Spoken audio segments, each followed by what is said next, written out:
Good evening, Nana fans. How we doing tonight? How the heck are we feeling? It's Monday night. Monday's never the best day in the world. So hopefully you guys had a good Monday. We did get started this week with some 49er news. We'll talk all about it tonight and basically wrap up another day of news and, exciting talk. We'll talk about, the signings of Ross Dwelly. They brought him back. John Feliciano. We'll talk about that and the offensive line projections. And then I think we should start getting into this draft talk. Because again, what I say is during free agency, you kind of see what the team is looking into, what spots they're signing, what holes they're looking into. And then after that, we have to figure out what's left over. What key veterans are they going to have to replace that they didn't replace in free agency? What kind of youngsters can they develop? And then, of course, best available player on the board. So let's talk about the draft. Let's talk about free agency. Let's get to all of it. I'm going to play a quick little intro, and then we'll get to the show.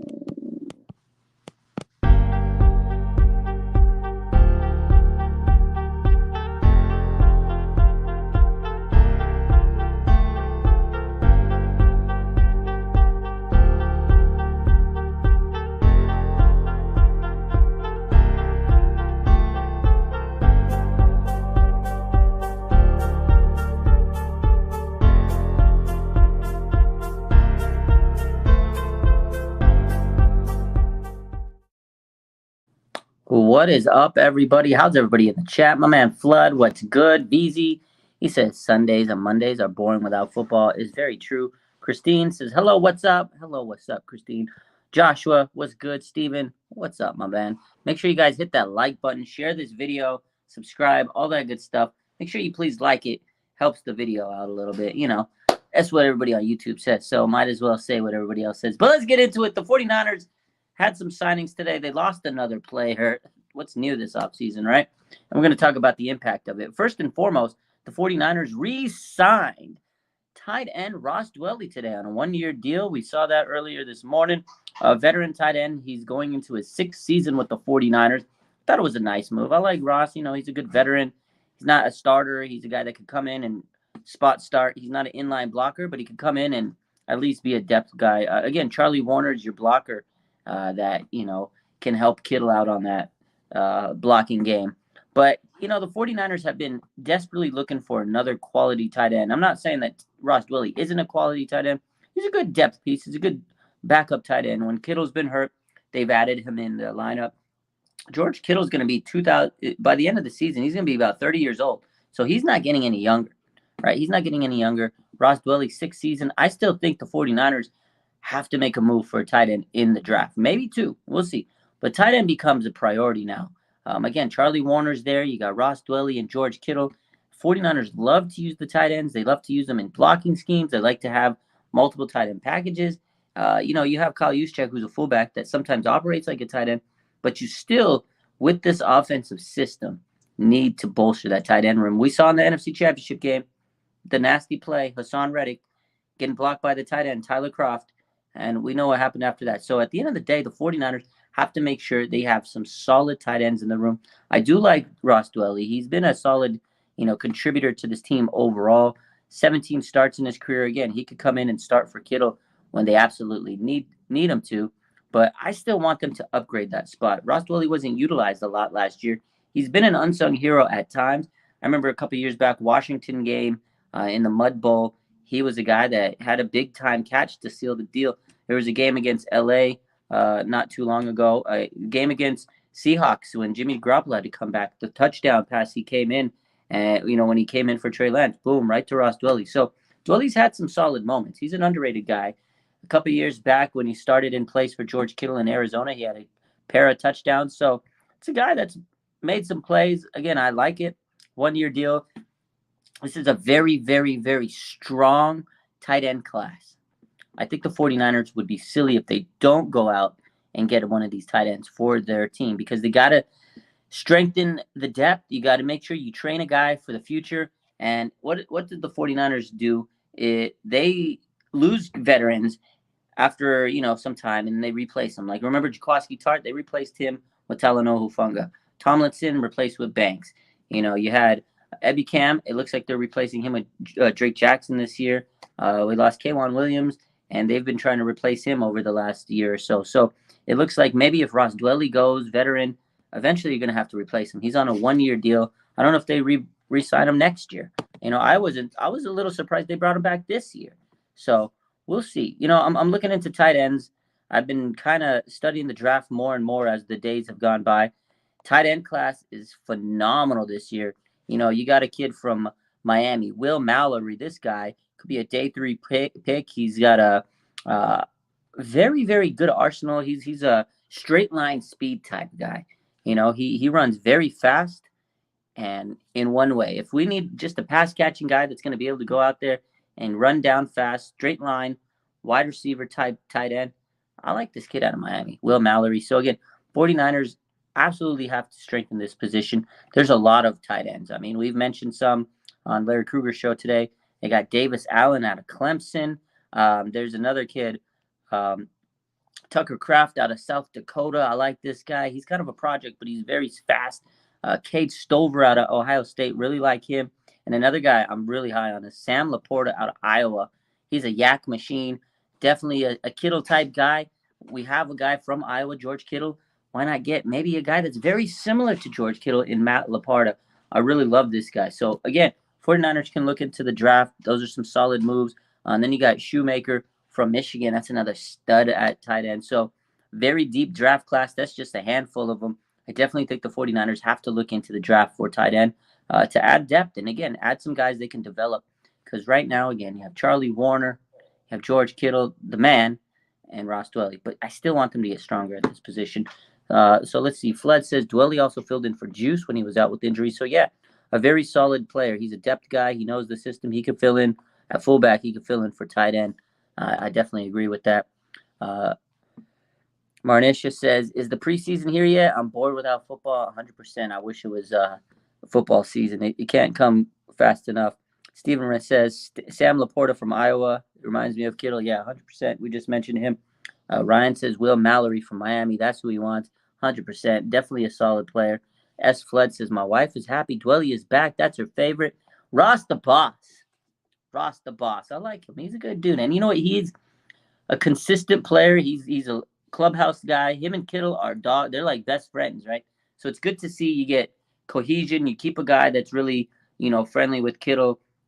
You keep the tight end room strong. This is the same tight end room they've had for the last few years. So I like it. You bring back consistency, and that's the key thing about bringing players back.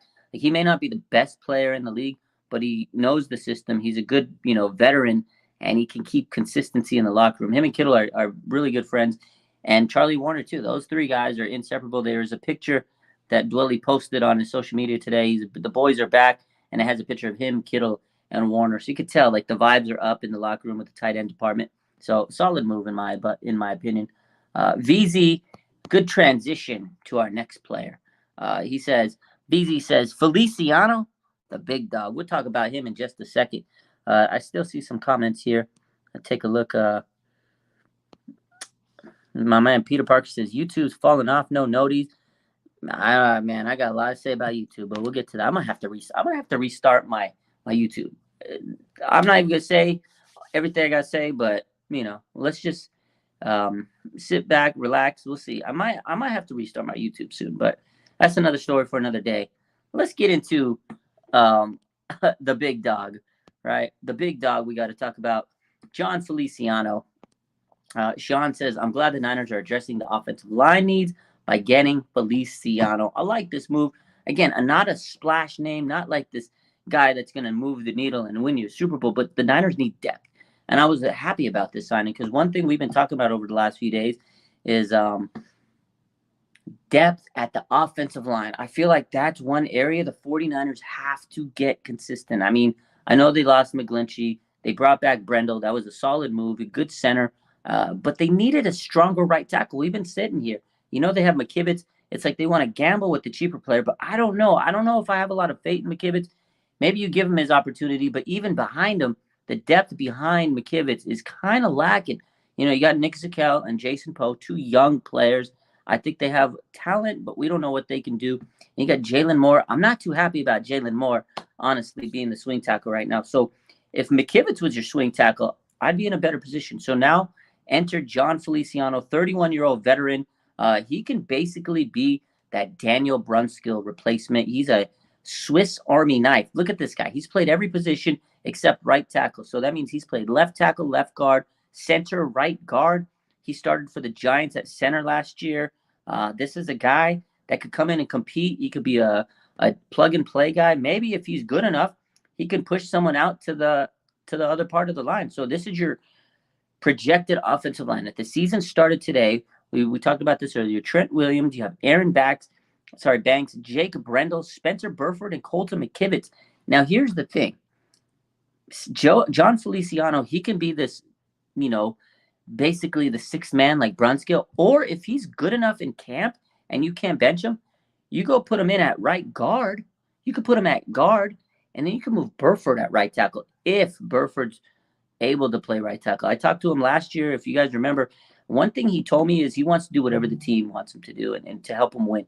One thing he said last year was they were trying to play him at guard. He wants to see how that goes. I remember I asked him specifically. I said, do you see yourself playing a specific spot on this line? He goes, whatever they want me to do. But he goes, I do want to eventually play tackle in this league. This is from Burford himself. I can pull up the clip and post it later if you want.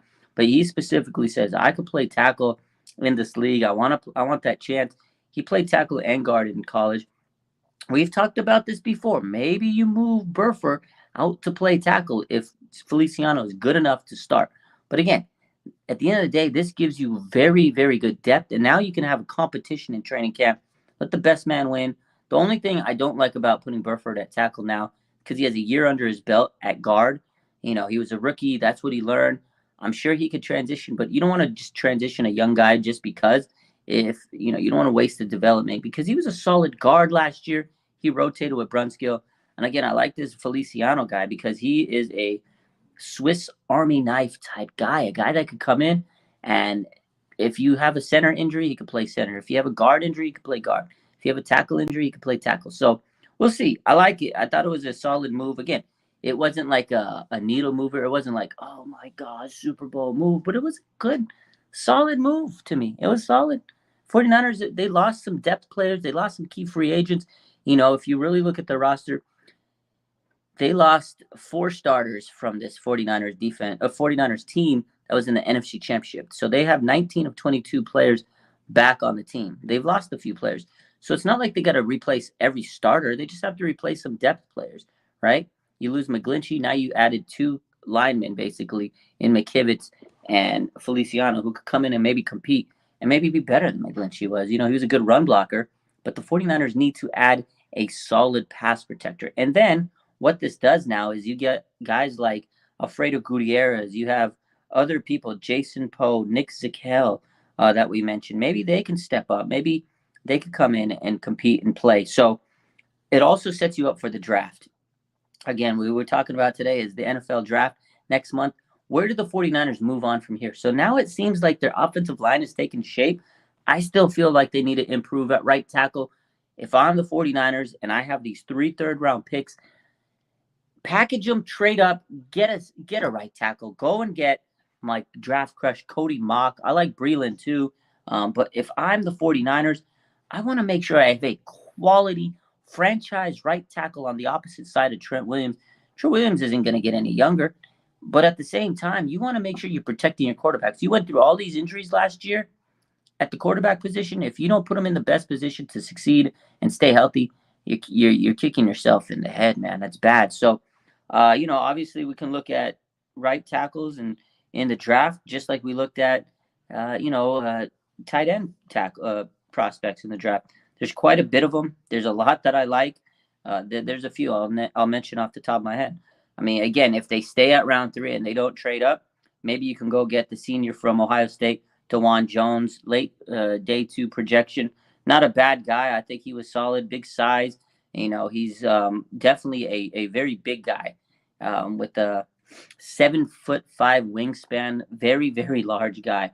He's one of the most physically imposing linemen out there. So, again, I really like this guy, DeJuan Jones, out of Ohio State. There's a few more people. Matthew Bergeron out of Syracuse. He is a very good pass protector. If you look at him up, check him out. This guy, really good player. Matthew Bergeron out of Syracuse. Another big guy. He's one of the best out of the ACC. So very, very solid pass protection type guy. But he isn't the best in run blocking. So you take a hit in run blocking to bring him in. But again, it's a rookie. It's a young guy that you can develop. I like what we can get out of him. Now, if we're talking about players that you can maybe get earlier in round in day 3, or even before that, maybe second round, if you want to, take a hit on a big guy, I like Blake Freeland out of BYU. This guy is very athletic, good moving. I think he fits in well with Kyle Shanahan's system. So this is the type of guy maybe they go and get after. But there's even better players than him. My favorite guy in the draft, you have Cody Mock out of North Dakota State. He was a just massive type guy, big dude. He's like a lumberjack. He could play everywhere on the line. So the 49ers, they love those versatile players, just like we talked about Feliciano. Cody Mock, man, this guy can do it all on the line. He's very versatile. You want to talk about freaking Swiss Army knife, this is your guy. This is your guy. He led all FCS offensive linemen with 19 big-time blocks. He just steamrolled people. He would just, throw people. I've watched his film these last 2 weeks. The guy was just, taking people and throwing them like a rag doll. Love the guy. This is my pick. If the 49ers were able to trade up and grab a right tackle, go get Cody Mock. Oh, my God. Absolute stud. Absolute stud. Now, if they want to go and get an even better guy, if you really can trade up in the draft, which the 49ers may be able to, you can go get Broderick Jones out of Georgia. Now, I don't think you could get him in round 3. Definitely have to trade up really high. But so they'd have to make some moves, some big moves to get a guy like Broderick Jones. So in their wheelhouse, I think a guy like Cody Mock or Blake Freeland are more realistic. You go get one of those two guys with this offensive line, you're in beautiful position. So that's where I feel like the 49ers need to go, is add a stud right tackle. Then you can have Colton McKivitz as your swing tackle. You got Burford there. You got Feliciano. Your O-line would be in beautiful shape right there. Your depth is good. You won't have as much pressure on Nick Sickell and Jason Poe. To me, that's what the plan would be. Again, I hope they go after a quality right tackle. Again, my guy is Cody Mock. That's my draft crush. I hope they do it. I would be absolutely ecstatic if they go and take Cody Mock right tackle. He could be a day one starter for this team on the offensive line, just like Spencer Burford was a day one starter. And he was a 4th round pick. Cody Mock is probably projected to be late 2nd, early 3rd, and he's better. He might even be an early 2nd. The guy's better than a lot of these linemen out there. And then he go into a small school, North Dakota State, FCS. He is an absolute dog, man. So we'll see. Let's take a look at some of your comments that you guys have. There we go. This one looks like you had a lot of comments on this. So Julius Calloway says, would you trade a 4th round pick for Jonah Williams? You know what? I would. I like Jonah. Good player. Steven says, I feel like we still need depth from the draft, free agency for cornerback, defensive line, tight end, O-line. Yeah, 100%. I agree. Cornerback depth is needed. Tight end, we talked about that. I still want more players on the D-line, specifically edge and right tackle, like we just mentioned. Terrence, what's up, my man? Hey, Peter Parker says, was McGlinchey really a loss? Was it really a loss? People dogged him. We're going to find out this year, Peter Parker. This is a big year for the 49ers. If they show signs of weakness at the right tackle, and people are going to crap all over the 49ers and their ability to stop that right tackle side. So a lot of pressure is on whoever plays right tackle, because everybody wants him to be better than Mike McGlinchey. If Mike McGlinchey is better than whoever they put at right tackle this year, there's going to be a lot of animosity on Twitter. That's all I know. VZ says, how do you feel about this lineup? Trent at left tackle, Aaron Baggs at left guard, Brendel at center, Spencer Burford at right guard, and McKivitz at right tackle. VZ, that is pretty much what the O-line looks like right now. That if the season started right now, that's your O-line. And my take, what I've said is, I want a better right tackle. And no shot to Colton McKivitz. I don't know what he can give us. He's been on this team since 2018. It's a 5th round pick. To me, he really hasn't shown much. But again, Jake Brendel never started until, his 7th year in the NFL. He was 30 years old, and he was a solid player. So the 49ers love to gamble. They keep these players on the roster, and then when someone leaves, they bring him up the next guy, and then they put faith in him, they develop him. So do I believe in McKivitz? Probably not. But does the 49ers believe in McKivitz? Absolutely. They wouldn't have paid him a 2-year extension and get rid of Mike McGlinchey. So I don't know. I don't necessarily believe in Colton McKivitz, but just because I don't doesn't mean it's not the right move. Again, we'll see if McKivitz goes out there and he plays amazing and he develops into something nice. It's a huge dub, and it's a cheap addition to the team compared to what Mike McGlinchey got. So a lot of pressure on Colton McKivitz, but at the end of the day, he's just got to be better than Mike McGlinchey, right? And a lot of people say Mike McGlinchey's terrible. So if Mike McGlinchey's terrible, Colton McKivitz should be able to replace McGlinchey easily. We'll see. We'll see. We shall see. Lewis says, you think we'll trade Trey Lance if Sam Darnold doesn't want to play QB3? You know what, Sam Darnold, you're a QB3. You got to come in to compete. At the end of the day, Trey Lance and Sam Darnold have to compete. Let them compete. If Sam Darnold doesn't want to be here, go cut him, because guess what? You know what you signed up for. The 49ers have this crazy quarterback conundrum. It's going to be Trey Lance getting an opportunity, but it's not to say that Sam Darnold is going to be automatically QB3. He's going to come in and try to earn a spot on this roster better than a QB3. And I want him to. I want him to compete. I want him to push Trey Lance. You don't want Trey Lance to be handed the job. And Trey Lance said he doesn't want the job handed to him. So I don't think you cut Sam Darnold, but you got to know that he's going to come in with that mentality of, I'm not a backup quarterback. I'm going to go push Trey. I'm going to try to compete. And if Trey can't beat Sam Darnold out, then he shouldn't be your starting quarterback. So at the end of the day, if Sam Darnold doesn't want to be QB3 and he wants to compete, more power to him. Let him come in. Let him show that he's got the tenacity and try to earn a spot on this roster higher than a QB3. I want him to. I want him to push Trey Lance. Because, again, Trey Lance, this is a golden opportunity for him. But if he can't look better than Sam Darnold, he shouldn't be started, in my opinion. And I think Kyle Shanahan did a really good job. You have 3 young quarterbacks. And the total roster amount to pay these 3 quarterbacks is about $13 to $14 million. It's crazy. You have 3 young quarterbacks, and all of them should push each other, should be fighting to be that guy. I like it. Competition breeds success. Iron sharpens iron. Whatever cliche you want to throw in there, let it be known. But yeah, I don't think you should trade Trey Lance. I don't think you should cut Sam Darnold. Both of those guys should want to come in and be better than the other guy. So, not bad. I think it was a solid move again that we brought in Sam Darnold. Sean says, imagine someone telling you 2017 that Darnold would be a 49er only to be a QB3. In 2017, if you would have told me that, I would have thought you were crazy. Absolutely crazy. It's funny how things happen in the league. It's just weird how stuff happens, but I would have thought you're crazy. Peter Parker says, if Trey can't beat out Darnold, I'm going to cry. Exactly. I love Trey. I love his potential. But if he comes into this camp and he can't beat out Sam Darnold, that tells you everything you need to know right there. And I have so much faith and confidence in Trey. Because Sam Darnold didn't come into the team to sit around and be QB3. Of course, anybody wouldn't have come in to be QB3. You could say that about anybody they would have brought in.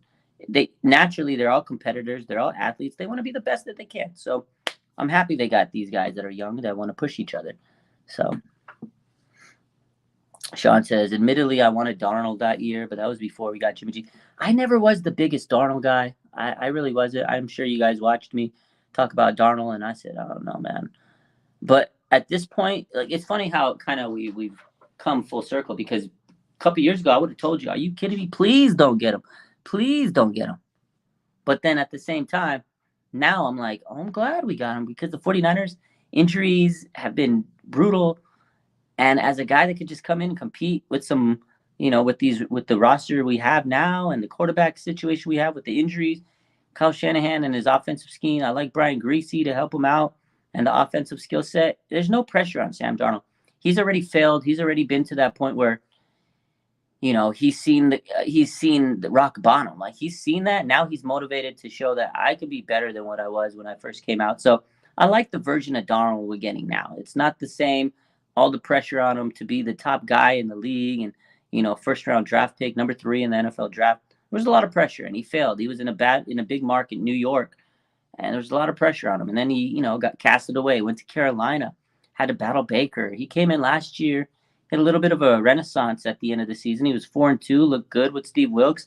I like what I saw out of him. So that version we're getting, I think I'm happy we got that. I didn't want the version coming out of college, but you got a couple years in the league. He's humbled, and I think I like this version of him overall. So, speaking of Sean, he says Josh Rosen was also an appealing prospect back in 2017, but no one knew he was going to be certified bust. Yeah, you never. That's the thing about quarterbacks. It's hard. You think you think you're gonna nail it. You think all these quarterbacks are going to be franchise quarterbacks, and only a few of them really pan out. You just never know. Like Josh Rosen was talented. He was a college star. It's like, oh man, chosen Rosen. He's the guy. He made, everybody at UCLA thought he was going to be the guy. He came into the league and he was absolute dumpster fire. So you never know. It's all about evaluating, and some people are really good at it. And sometimes players just get to a bad situation. Sometimes they could have, like some of these players could have been good, but then they just get into a very bad situation in the draft. So it's interesting. You have to get to the right team. You have to have the right situation, the right coaches around you. Look at the 49ers when they drafted Alex Smith, number 1 pick in the draft. I feel like he was dealt a bad hand. All the coordinators, all the coaches, the team that he had on that, the talent he had on that team when he took over, it was bad. Alex Smith suffered for many years until Harbaugh came in and, fixed him, fixed the team, put a team around him. And then he went to the Chiefs and he was solid, So it's interesting to kind of see how that works. And again, who knows I know Aaron Rodgers was the guy that was pissed that we drafted Alex Smith over him. Who knows if Aaron Rodgers would have been what he was today? A great quarterback, but would he have been Aaron Rodgers? I always ask that question. Had he went to the Niners with all the nonsense that we went through, the coaching changes, the lack of weapons, the coordinator changes that we had to go through, I don't know if he would have. In Green Bay, he sat behind Brett Favre for 4 years? He got a lot. He soaked in a lot. He got motivated to sit there and finally get his chance. It's not like he was just thrown in there like Alex Smith was. A lot of different circumstances. So it's interesting to see, when you look at the draft and players where they go, a lot of times it's situational. So it's interesting. What's up, Lothar? Let's talk about another player that the 49ers didn't bring back today. So the 49ers obviously have lost a lot of depth. I saw some comments. Do you feel like the 49ers got better or worse? It's hard to assess that right now because the draft, it's still free agency period. You still got the draft next month. I mean, at this point right now, I talked about it the other day. I don't think the 49ers got worse. I don't think we got necessarily overall better. I think we're at least the same. Hargrave's monster signing, so at least he makes that D-line better with his presence. But you did lose some key depth players. So overall, I don't think you got better, but I don't think you got worse. At least it's a wash right now, but you still have the draft to figure out and moving forward from there. So we lost another depth piece today. I was a little surprised. Jordan Willis, I thought the 49ers would be able to bring him back. And if you would have told me this last month when free agency was going to, like a month before free agency started, 49ers would not be able to bring back Omenihu, Ebikeam, or Jordan Willis, not a single one of them, I would have been like, whoa, you're crazy. I thought we'd at least bring back one of them. I knew we wouldn't bring back all of them. I knew we'd probably bring back, or I thought we'd bring back one of them, because I knew they'd get paid. Because what does Chris Kasurk do? He develops these players, and he gets them paid, man. He gets them paid. Absolutely paid. They come in Arden Key, Kerry Hyder. That's what he does. He gets these players paid every single year. And it's like clockwork. It's like, oh, okay, we got another player on the D-line. Let's get him paid. Let's get him paid. Let's get him paid. Let's get him paid. They do it all the time, right? They do it all the time. So it wasn't surprising that Willis, left and got paid somewhere else. But it was surprising because they already lost Omenihu and Ebikeam. So you would think they'd at least bring back one veteran, but they didn't. Jordan Willis, again, signs with the Raiders. The Raiders love to take our former players. That's been their habit for years upon years upon years upon years. So unfortunately for the 49ers, we lose another player to the Raiders. Now, I'm not saying that Jordan Willis was special. He was a Super Bowl type player. No, we lost the depth piece at the end of the day. But I thought we'd at least keep him. If you think about it, the 49ers get Clelin Ferrell from the Raiders, and we lose Jordan Willis. I think Ferrell will be solid. I think he'll get 5 to 6 sacks. I think he'll be, I think he'll be a guy that comes in and Chris Kasurk will do his magic with them. But the thing that I really will miss about Jordan Willis will be his special team ability. This guy was a really underrated special teams player. As we all remember, as everybody's talked about it today, the block punt in Green Bay in the playoff game, divisional round. I mean, amazing play. That play pretty much sealed the deal, right? And I remember that play. I mean, no offense. It was a stalemate. An unbelievable block punt by Jordan Willis. Just shoots the gap, and then Hufanga scoops it, scores. The rest is history. This was a solid player, a good veteran. I wish we would have kept him because now, if you look at the D line, it's lacking a little bit. They have Nick Bosa, who's the reigning defensive player of the year and a massive stud. We all know Nick Bosa is great. And then after that, you got Drake Jackson, who hasn't really proved himself yet. I have a lot of faith in him. I think he can turn up and have a second year, surgence, a second year leap, I guess, as you will, like Talanoa Hufanga. But that's a lot of pressure on Drake. We don't know if he can. And then Clelin Ferrell, the guy that you just replaced, basically Ebikam or Menahu, whoever you want to call the replacement with Clelin Ferrell. So that's the guy you're banking on a lot. And then Alex Barrett.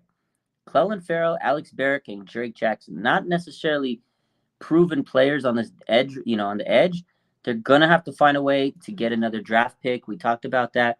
And not only that, they're going to have to maybe still look at free agents. There's still a lot of free agents, but they don't have necessarily a lot of money to go and make a big move, So maybe they're going to have to restructure some contracts. Maybe they can find some way to make money. Because again, I'd be so much more thrilled if they go into the draft looking at like Frank Clark or Yannick Ngakoue or Jadeveon Clowney or Marcus Houston or Calais Campbell, somebody like that. Now I know those are some good names and some of them are older, but they're consistent. They're veterans. You want that dog in the clubhouse before you go into the draft. But I still think the 49ers absolutely have to go and look at the edge rusher market in the draft because, again, you have very limited edge rushers on your team. Let me pull up some of my favorite edge rushers here. I think we mentioned a few of them earlier, but let's bring up a few of them.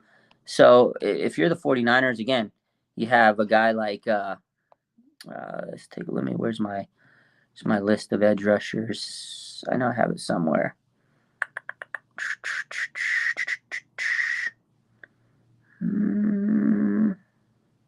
Let me pull this up.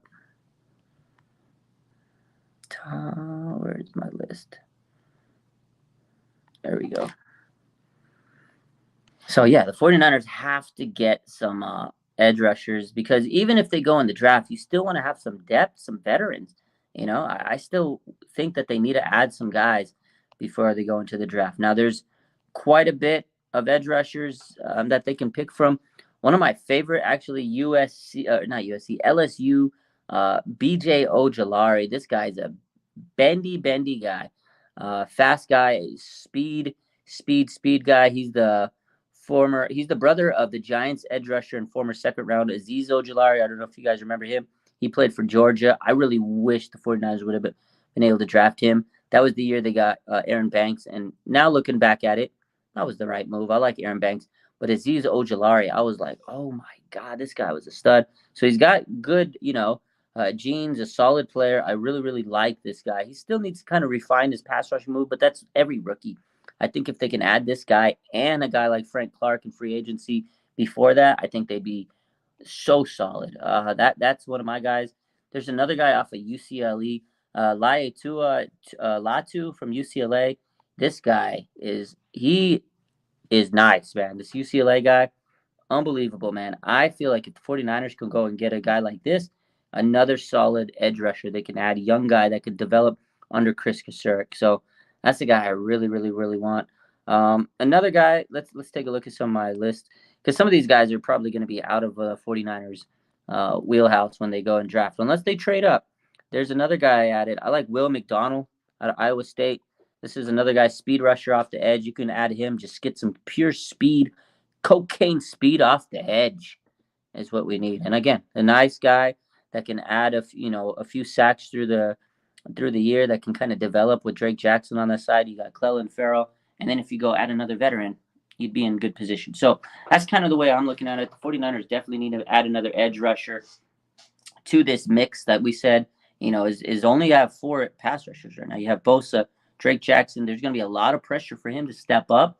And again, Clelin Ferrell, there's going to be a lot of pressure on him, and Alex Barrett. So right now, your edge rusher is kind of thin.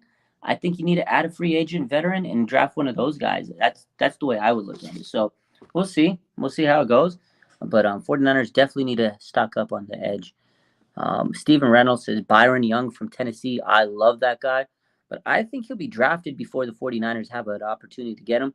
But Byron Young is one of my favorite prospects on the edge. So, yeah, 100%, Stephen. If they can go get him, that's another solid addition to this team. So I would like that. Lewis says, imagine Derrick Henry on the Niners. That'd be crazy. But the 49ers don't need another running back. I think that's definitely one position the 49ers don't need to go and spend money and get a big-time guy. Would be amazing to have CMC and Henry on the team. You're right. But they don't need to go overpay for a running back. They have a lot of running backs. I like Mason. I hope TDP can step up. 49ers will probably get a running back in this draft, undrafted, like they always do. That is always a Kyle Shanahan staple, undrafted running back, and he'll turn him into something good. They don't need to draft a running back. Please, Kyle Shanahan, I'm begging you, do not draft a third-round running back. Christine says, I wish the 49ers would go after Frank Clark. Sean says, Frank Clark would be a great addition.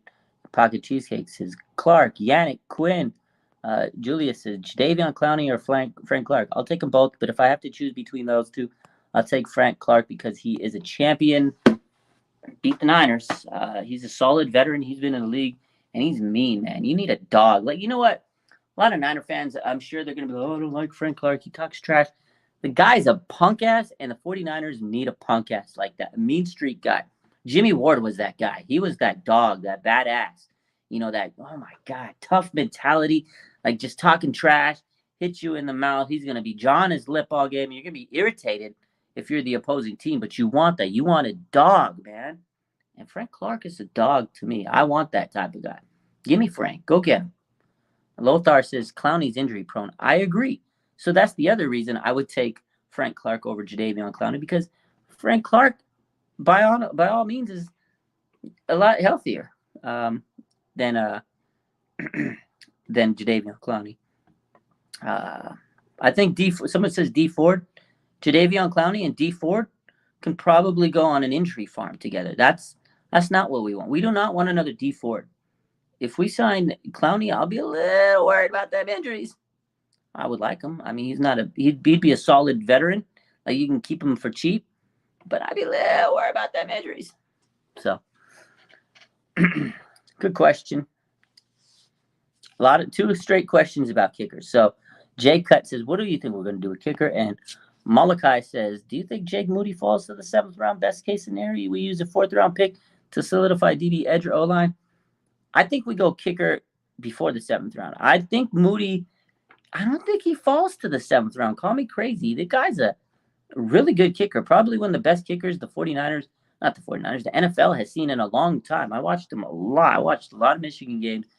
Moody was a solid kicker. I mean, he could kick for 59. He set records in the big house. That's a tough environment to play in. Really, really, really like what I've seen out of Jake Moody. Obviously, it's a kicker. Can't get too excited, but he's good. He can make the 49ers offense a little aggressive because he can kick far. He can get them touchbacks, put you in good field position. I think Jay Cut, what are we going to do at kicker? Draft a guy. I don't know if they're going to bring back Robbie Gould. We haven't heard much out of him. If they do, great. I would love it. Cool. I love Robbie Gould, clutch man. But at this point, I think the 49ers are going to look at the draft. Unless Robbie wants to run it back on a cheaper deal, I think you go into the draft and you go get Jake Moody. Just spend a 4th round pick or a 5th round pick on Jake Moody and call it a day. People will hate. People will say you overpaid for a kicker, whatever. They got Mitch Wishnowsky a couple of years ago at 4th round. He turned out to be a solid signing. I know people are going to be mad. Can't believe the 49ers used a draft pick to get a kicker, but they got 11 draft picks. I don't know if they keep all 11. I'm sure they might trade up, but you have a lot of draft picks, and that's what they're for. They're for getting good talent. If Jake Moody is going to be the best kicker in the draft, go get him. He might become one of the best kickers in the NFL. If you can have one of the top kickers and you have to draft him, why not? He'll be cheap for a few years as a rookie, on his rookie contract. Go sign one of the best kickers you're going to see in the next decade. Spend a draft pick on him. If you have to spend a draft pick on a kicker, you don't have to look at it as, oh my God, they drafted a kicker. You drafted a starter that's going to help you win. He's going to kick clutch kicks, and he's going to be on your team for a long time. That's the way I look at it. You don't look at it as, oh my God, he's a kicker. You look at it as he's a starting caliber player on your roster. You'll have your future kicker on their team. Go fucking get Jake Moody right now. Do it, Kyle. Do it, John. Go get Jake Moody. Go now. Run. Do it. Lock him up. Throw away the key and then draft him on draft day. That's what I would do. That's my take. Well, what do I know? Appreciate you, Breezy. I appreciate all you. I appreciate every single one of you guys. Everybody. I really appreciate you guys. I really do. We run it up on YouTube. I'm really trying hard on YouTube. YouTube, man, I might have to restart my page. So I got over 10K subs. I've worked hard for this. I do. I put all the content everywhere, but you try to apply for being part of the YouTube partner program and get monetization and get all the stuff that other people do, and they won't give it to me because at first, I did post some sports clips, whatever, and I realized I guess you can't post them, so I deleted it. They're still flagging me for that. Stuff that I posted from like 6-7 months ago, and they're still saying you posted reused content. But that's what everybody does. Every content creator does. So I'm still working on it. So I really appreciate you guys staying with me. I'm still working, but I don't know. I'll let you guys know if I have to restart my YouTube. It's kind of irritating. I gotta appeal this, And then a couple months ago, they said that I was impersonating someone, and then I appealed it, and they were like, "Oh, our mistake. We messed up." So YouTube's had it out for you, boy, for a long time. But we keep pushing. So I really appreciate you guys for staying with me. So appreciate you. Nia says I prefer the YouTube lives. I like them too. I wish that the whole Instagram community would follow me on YouTube, but I'm sure it's going to take some time for everybody to follow over. So I appreciate y'all. I really do. So we'll keep grinding. We're not going to stop. It does get a little irritating when I see my YouTube not get as big as it should, because YouTube's kind of, I guess they're cog blocking me, I guess is the word you want to use, but it is what it is. We'll get there. They don't want this is it. They don't want to see me win, bro. They really don't. They really don't, man. It's unfortunate, but it is what it is. I'll keep pushing. Eventually we'll get there. It's just a roadblock, and I've been doing this social media thing for a long time. I'll figure it out. So Peter Park says, when are you going to do the call-in or video call-in again? I know. I got to do that again. I got to do it. Maybe soon. I got to bring it back. But the thing is, I get so irritated with YouTube, and then I get so much other stuff I got to do. So we'll bring it back. We'll do the call-in shows. I got to get a consistent time to do it, because sometimes I want to do my own thing on YouTube, but then I do like the call-in shows. So I got to find another day of just consistency where I can do the call-in shows. So maybe we'll start that back. Because Monday I have my show with Larry Krueger, and then I have a show with Aaron from First Takes. I got a show with Breezy coming up, So, and then I like to do my own shows too. So I got to maybe do one of those call-in shows. I know it's really cool. I know a lot of people love those. So I'll try soon to find a consistent day for that. So anyways, we'll get there.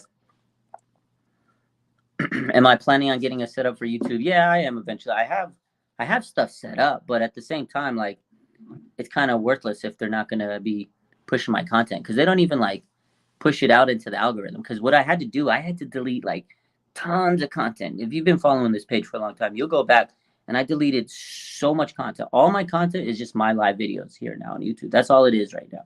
It's just all my live videos and my updates. That's all it is. I deleted so much content from the season, so it lost all my views. And then what happens is when you do that, Instagram or YouTube, they throw you off the algorithm. So when Peter Parker said earlier, he doesn't get any notifications. It's because YouTube threw me off the algorithm. They're not showing my content to everybody. So it is what it is. Sometimes I feel like I'm talking to nobody, but I know I'm grinding and I got to put out the work. So again, I know we went off a tangent here, but I appreciate y'all. So I really do. So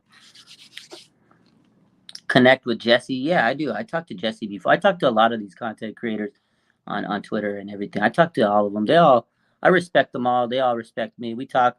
We've all planned on doing stuff, but it's just timing, man, logistics, because everybody's got their own schedule. Everybody's got their own thing. But yeah, I've talked to Jesse. I've talked to a lot of people. So good stuff, man. I really respect everybody that's out there doing this because I've been doing this for a long time. I know it's not easy. So you probably see me on other people's shows, like some of the smaller shows. So I really appreciate everybody, and I don't mind going on a show and helping people out and helping promote them because I know how hard it is. So that's the last part of this tangent. We'll get back to 49ers news. I appreciate you for listening to my TED Talk and listening to me vent because it is frustrating because they did deny me again on YouTube. But it is what it is. We keep pushing. I love y'all.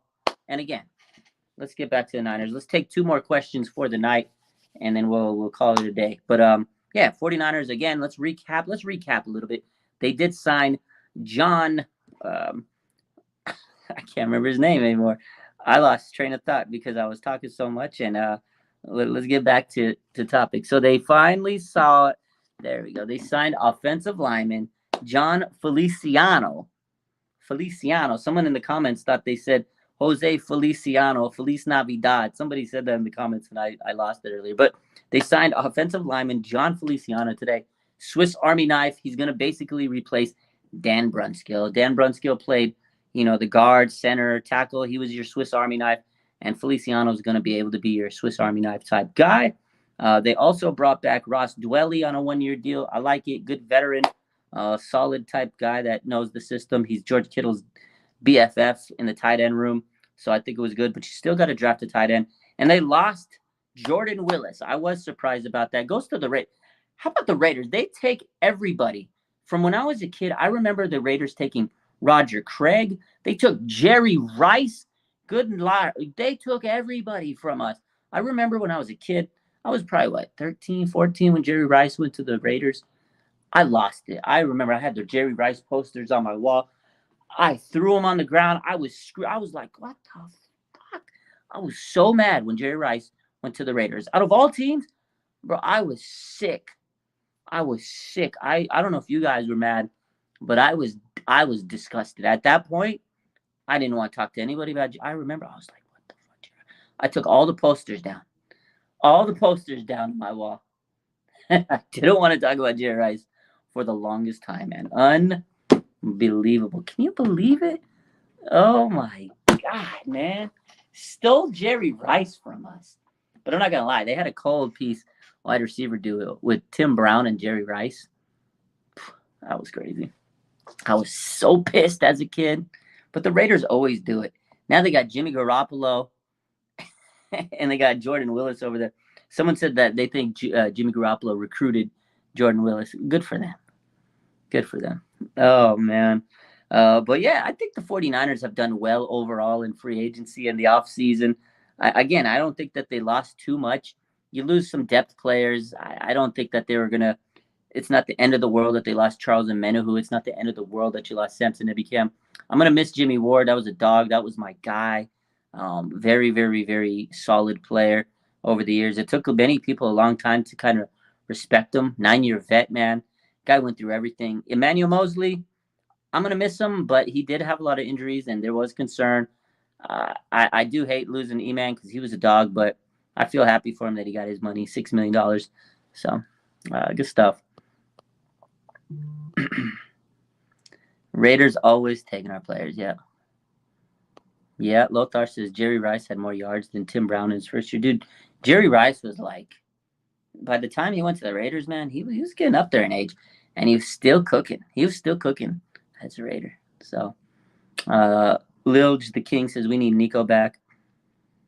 Yeah, I wish we would have kept Jimmy Ward. It was kind of sad to see all the Jimmy Ward posts today. I was like, man, you really didn't have to do that to me. I like the guy, but I'm happy he got paid. The 49ers basically told him they didn't want to pay him $6 million, which, I don't know. I feel like a lot of people said that was a slap in the face to Jimmy. Most likely, but again, if they're not going to pay him, he's got to do what's best for him, and I'm happy for him. Again, a very well-respected player to me in the locker room, a dog. A lot of adversity. I remember when he first came, half the fan base. The funny thing about Jimmy Ward, half the fan base didn't even want him a couple years back. I remember people calling him, like I remember posting about him, and people were like, Jimmy Ward, he's made out of glass, paper mache, Jimmy Ward, cut him. Every time I post about Jimmy, it was so negative. It was like, Jimmy Ward's glass, Jimmy Ward's trash. And now everybody's so sad. Oh, we should have kept Jimmy. I love Jimmy. That's my dog. It's so funny how far, like, how things have like changed with Jimmy Ward. Like how the fan base has kind of respected him, how they seen him. I even saw some people today on the post, like they tweeted, like somebody, people I follow, they're like, man, I used to hate this man, and now I love this man. It's crazy how he like did this like 180. Because when he first was on the team, God, everybody hated him because he was a first round pick, and everybody's like, he's a bust. He was a horrible first round pick. Always injured. People hated Jimmy Ward, man. They hated Jimmy Ward. Now people miss him, and you don't know what you have until it's gone. I feel it's kind of like the undertone for Jimmy, but I loved him, man. He always was like a cool guy to talk to. When I first started doing all this stuff, when I've talked to players, and he always supported me. He always commented on posts. He always made himself available in the DMs and stuff. So I'm gonna miss Jimmy, man. He was a good dude, but you can't keep everybody forever. 9 years though on a team. That's these days. Nowadays, you don't see that a lot. You don't see a player sticking around for a long time. I guess you know, salary cap changes things, money changes things. I think the longest tenured player on the 49ers now is Arik Armstead. So interesting. He's the new longest tenured Niner. Little the King says, "Who do you think will wear number one?" I don't know, man. That's tough, man. I don't know. Maybe nobody will. Jimmy Ward was the last player from the Harbaugh era. Yeah, it's crazy, man. Gonna miss him. Losing Jimmy Ward hurts the most. Real ones remember the Jimmy Ward in 25. You remember that? Bro went from 25 to 20 to 1. I remember he had 25 when he first came in, and I was like, oh, I don't know. But he made that number cool. And then Richard Sherman came in and was like, all right, buddy, I'm the dog here. I'm the top dog. I'm Uncle Jimmy, or I'm Uncle Sherm. Give me that 25. He's all right. I'm sure he made the pot sweet. I remember. I think when I did my interview with him, that's what he said. He goes, I can't tell you exactly, but the pot was pretty sweet when Sherman came over. I remember he told me that. So he changed to 20. He took his number, changed it to 20. He was kind of a dog in that number. I liked it. And then he switched up and he went to number one when they allowed the single digit numbers, but he couldn't wait to switch over to one. So that number one was pretty cold blooded. So fun times, man. Jimmy's the guy. Jimmy is the man. I'm gonna miss him. But we added some new players. Now we got some young bucks. I like the signings. They got Miles Hartfeld. I like Isaiah Oliver, but Jimmy Ward. It's gonna take me some time to come around to him. I mean, I'm excited. We got some depth players, so that's always fun. State taxes changes things. 100% Lothar. Taxes, man. California is an expensive place. Lewis says, someone said TJ Watt was better than Bosa. That's crazy. Lil says, I think we should draft Tank Dell. Not a bad receiver. Good little addition to the roster. But honestly, if we don't draft a receiver, I'm cool with the receivers we got. We got Danny Gray. Give him an opportunity. Juwan Jennings got that dog in him. Contract year, basically. Ray McLeod, special teams. He was a nice little weapon at times. You got Debo. Brandon Ayuk, basically, in a contract year. So I don't necessarily think you need a draft receiver. I wouldn't hate it, but I'm good with who we have. If the 49ers don't really put any emphasis on receiver in this draft, I would be completely fine. So I'm okay. I like Tank though. He's a good prospect, but I wouldn't lose sleep if they don't draft him. That is my big thought. So yeah, overall, I think my main priorities for this team, if I'm the 49ers, a GM, if I'm John Lynch, I want an edge rusher. I need a tight end. I need an offensive lineman. I also want to make sure I get some cornerback and safety depth. There are a lot of cornerbacks. I really, really think the 49ers need to make sure they keep that depth really good. Again, they did bring in some players, Oliver and Hartsfeld. I like them. They got Womack. You got Lenore. You got Charvarius Ward. And then at safety, you have George Odom. You have Tashawn Gibson, the veteran. And then you have Talanoa Hufanga. I like that, but I need some more depth because you never know. Injuries can happen. Go get some solid depth. There's some really good players in the secondary. You can never have too many players to develop at secondary, again, because you don't want to be in the position where you have that year where we had Josh Norman and Dre Kirkpatrick. Please don't put yourself in that position. And, I can't believe I forgot about Ambry Thomas. We got him, and he's going to have to compete, but we'll see. I don't know. Ambry Thomas, you got to go out there and earn your spot, dog. I feel bad. The guy was a third-round pick. Third-round pick. And he's an afterthought right now. It's kind of crazy. So, Ambry, you got a lot of work to do this offseason. So, 49ers stack some depth in the secondary. Make sure you get a tight end. Make sure you strengthen that offensive line. Go get a right tackle. Go get Cody Mock. Go do it. Go get Cody Mock. And then go get an edge rusher. They need an edge. They need a. I'm telling you, edge is thin right now. Bosa, Clellan, Drake, Alex Barrett. That's it. That's it. Go get another edge rusher. That's it. Rocio says Debo needs to step up this year. I think he will. He didn't really get to train last year. That's one thing about Debo. You got to remember, last year, he was worried about getting his contract. He wasn't training because if he would have trained early, if he would have put in a lot of effort in training, he would have got, and the risk of getting hurt would have jeopardized him getting a contract. And it's unfortunate. Like, I don't want to say that he shouldn't have not trained. Like, I'm not justifying him not training, but I get where he's coming from because it was a long contract negotiation process. That whole process was crazy, man. So I feel like he kind of didn't really prepare himself 100% because after he signed, I remember it was like a week or so before, like when he was getting ready to sign, there was a bunch of clips of him coming out, working out. I can't remember the guy that he was doing the clips with because I posted it. But I remember that. It was like, boom, all of a sudden, Debo went to training mode. It was like midnight post. He's like training. I was like, whoa, bro was getting in the lab again. And it was like super last minute. So I feel like this year, Debo will be better prepared. I think he'll be training more. I saw on his story today, he's somewhere training. So I feel like he's going to be in a lot better shape coming into this offseason than he was last year. So I believe in Debo this year. Last year, he just couldn't really train. So, yeah, I love Debo, man. He's good. But, yeah, last year, I'm not going to lie. He didn't train enough. He didn't train enough. But I get why. Contract and all that stuff. He didn't want to get hurt. He didn't want to jeopardize him. But he came in a little chubby. My boy Debo came in a little chubby. Don't tell him I said that. But he came in a little different last year. But the guy's a beast, man. Debo's a beast. He got it. He still was a dog, man. When he needed the ball in his hands, he still put in some work. Playoffs came, that Seattle game, man. Woof, when they twisted his leg in that playoff game. Oh boy. I mean, he broke off Jalen Ramsey last year, so he still had some like epic moments, So yeah, this is the comment right here. Drake Jackson.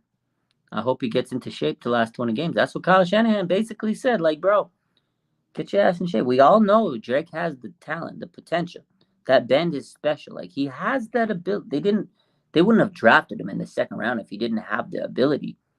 But you're absolutely right. And this is what Kyle basically hinted towards. He says, listen, man, the college game's a lot different from the NFL. You need to get your body in physical shape so you can last the season. And that's the thing. And that's why Drake didn't play in the last half of the season or the last 5 games of the season. He was inactive because he couldn't last. He just wasn't strong. He kind of fell apart towards the end, That's what Kyle said. He goes, he looked solid at the beginning, but as the season wore down, he got a little tired and, he got a little sloppy. So I feel like Drake has to go in there and just hit the weights, grind out, get in the lab, chisel your body. And I've seen he's been doing that a lot in his story. He's been every day posting that he's been working out. So that's what he needs to do, man. He needs to get his body in shape and be able to last the season. So we'll see.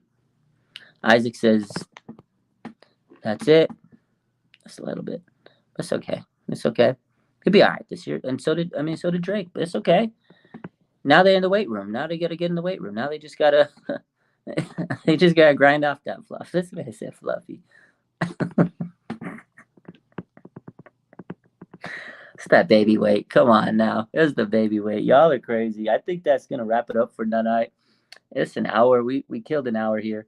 My man Pocket says, it's weird how much they rotate the D-line. You would think none of them will get worn down. Yeah, but injuries happen. You got to remember, there was a lot of injuries. And that's the reason why they have so much depth on the D-line.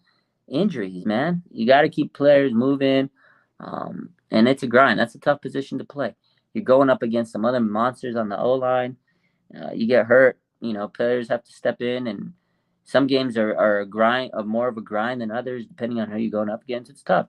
That's why it is tough, you know. That's why you have to make sure you continue to add the depth. That's why I'm so adamant about adding more edge rushers, adding more defensive linemen, you know. So, but yeah, it's a grind. Defensive line is tough. So we shall see ya. Love y'all. Appreciate y'all. Make sure you hit that like button.